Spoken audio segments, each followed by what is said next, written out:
Hello viewer, welcome my YouTube channel. এই ভিডিওটিতে আমি তোমাদের ক্লাস 8 সোশিয়াল সায়েন্স লেসন 21 সংবিধান ও তার প্রয়োজনীয়তা এই লেসনটির অনুশীলনীর সম্পূর্ণ কোশ্চেন এই ভিডিওটিতে সলভ করে দেবো। সো তোমরা সম্পূর্ণ ভিডিও স্কিপ না করে দেখবে।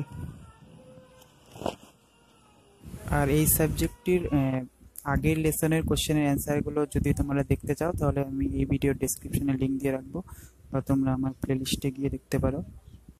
এই ভিডিওটি ভালো লাগলে চ্যানেলটি লাইক করে সাবস্ক্রাইব করে রাখবে পরের ভিডিও দেখার জন্য, আর তোমার বন্ধুদের সাথে এই ভিডিওটি শেয়ার করে দিবে। ওকে, এখন যে নাম্বার 1 ক, সংবিধান বলতে কি বোঝো? অ্যান্সার, রাষ্ট্র পরিচালনা করার নিয়ম নীতি বা আইন কানুনগুলো প্রণয়নের ভিত্তিটিকে সামগ্রিকভাবে সংবিধান বলা হয়। খ নম্বর, সংবিধান পরিবর্তন করার প্রক্রিয়াটিকে কি বলে? সংবিধান পরিবর্তন করার প্রক্রিয়াটিকে সংবিধান সংশোধন বলা হয়।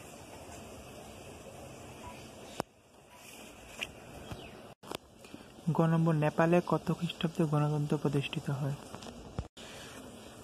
নেপালে 2008 খ্রিস্টাব্দে গণতন্ত্র প্রতিষ্ঠিত হয়। নম্বর গ, লিখিত সংবিধান প্রচলিত 3টি রাষ্ট্রের নাম লেখো। লিখিত সংবিধান প্রচলিত 3টি রাষ্ট্রের নাম ভারতবর্ষ, আমেরিকা যুক্তরাষ্ট্র, রাশিয়া, ফ্রান্স। 4টা দেওয়া আছে, এখান থেকে তোমরা যে কোনো 3টি দিয়ে দিবে। নাম্বার 2, সংক্ষিপ্ত টিকা লেখো। আং সান সু কি, নমনীয় সংবিধান, অলিখিত সংবিধান, ক্ষমতার বিভাজন। আং সান সু কি। আং সান সু কি মিয়ানমারের একজন বিখ্যাত নেত্রী। 1962 খ্রিস্টাব্দে মিয়ানমারের গণতান্ত্রিক সরকারের পতন ঘটাইয়া সামরিক সরকার শাসন ক্ষমতায় অধিষ্ঠিত হয়। মিয়ানমারের জনসাধারণের অক্লান্ত চেষ্টা এবং অ্যাং সান সু কির সুদৃঢ় নেতৃত্বে বর্তমানে সেখানে পুনরায় গণতন্ত্র প্রতিষ্ঠার প্রচেষ্টা চলছে। অ্যাং সান সু কিকে 1991 খ্রিস্টাব্দে শান্তির জন্য নোবেল পুরস্কার সম্মানিত করা হয়। এতটুকু নিজের কপিতে লেখো। তারপর নমনীয় সংবিধান, প্রয়োজন সাপেক্ষে সাধারণ আইন প্রণয়নের দ্বারা যে সংবিধান সংশোধন করা যায় তাকে নমনীয় সংবিধান বলে, যেমন ইংল্যান্ডের সংবিধান নমনীয় সংবিধান। তারপর অলিখিত সংবিধান, যে রাষ্ট্রের সংবিধান লিখিত নয় তাকে অলিখিত সংবিধান বলে, যেমন ইংল্যান্ডের সংবিধান অলিখিত। বিভিন্ন সময়ে প্রণীত আইন বহুদিন ধরে প্রচলিত রীতিনীতি সমাহিত করায় এই ধরনের সংবিধান তৈরি করে বলে জানা যায়।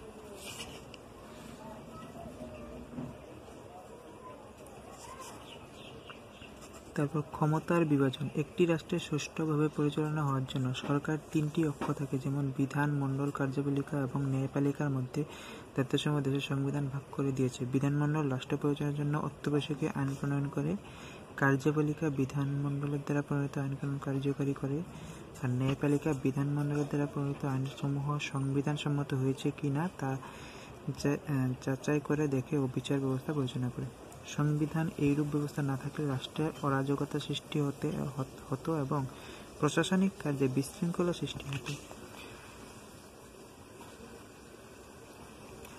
নেক্সট নাম্বার 3 দিয়েছে, শুদ্ধ উত্তরটি দেখে বের করো। তো ইংল্যান্ডের সংবিধান লিখিত না অলিখিত? অ্যান্সার হবে অলিখিত। নাম্বার ক, ভারতবর্ষের সংবিধান অনমনীয়, নমনীয় ও অনমনীয় সংমিশ্রণ। এটার অ্যান্সার হবে নমনীয় ও অনমনীয় সংমিশ্রণ। নাম্বার ক, কার্যপালিকা বিধানমণ্ডল, ন্যায়পালিকা দেশের আইন প্রণয়ন করে। অ্যান্সার হবে বিধানমণ্ডল।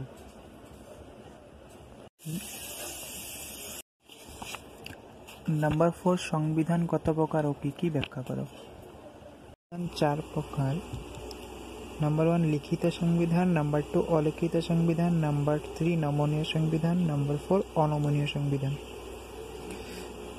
তারপর এখানে তোমাদের দিয়েছে ব্যাখ্যা করো। তো প্রত্যেকটির এখানে তোমাদের ব্যাখ্যা করতে বলেছে।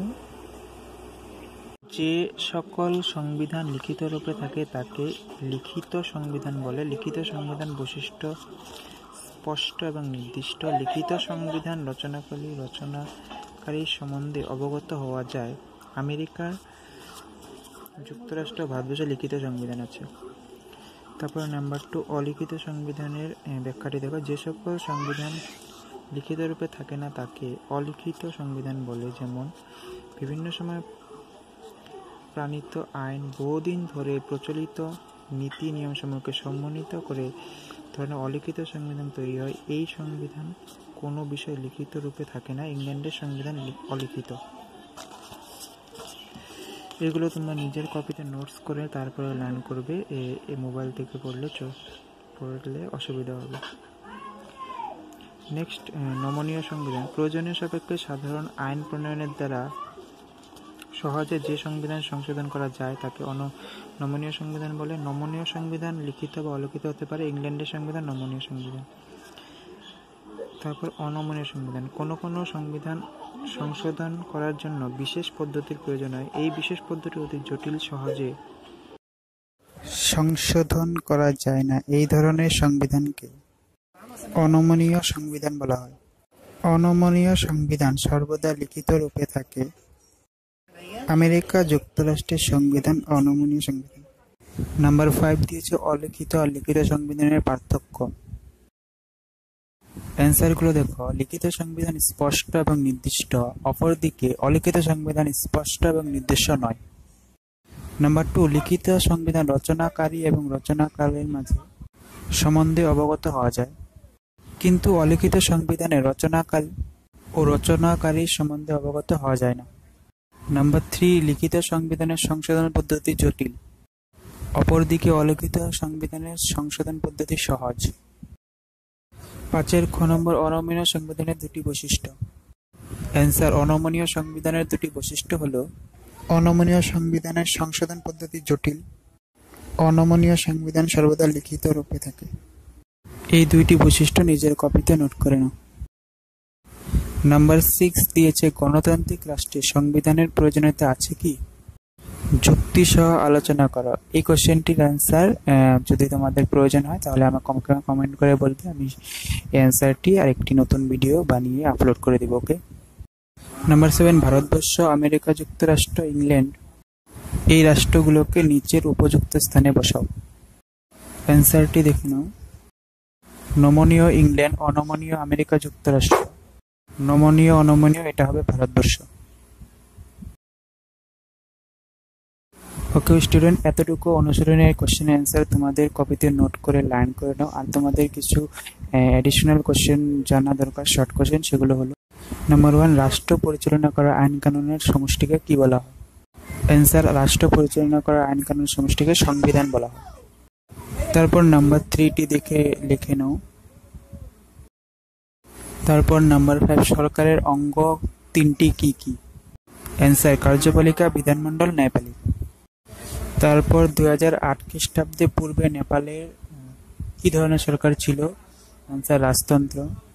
তারপর নাম্বার 9 কোশ্চেনের অ্যান্সারটিও নোট করে নাও। নাম্বার 10 কোশ্চেনটিও, নাম্বার 11 কোশ্চেন, এই কোশ্চেনগুলো একদম ইম্পর্টেন্ট। তারপর ইংল্যান্ডের সংবিধান লিখিত না অলিখিত? ইংল্যান্ডের সংবিধান অলিখিত। নাম্বার 13, নমনীয় সংবিধান কাকে বলে? এটি অ্যান্সার লিখে নাও।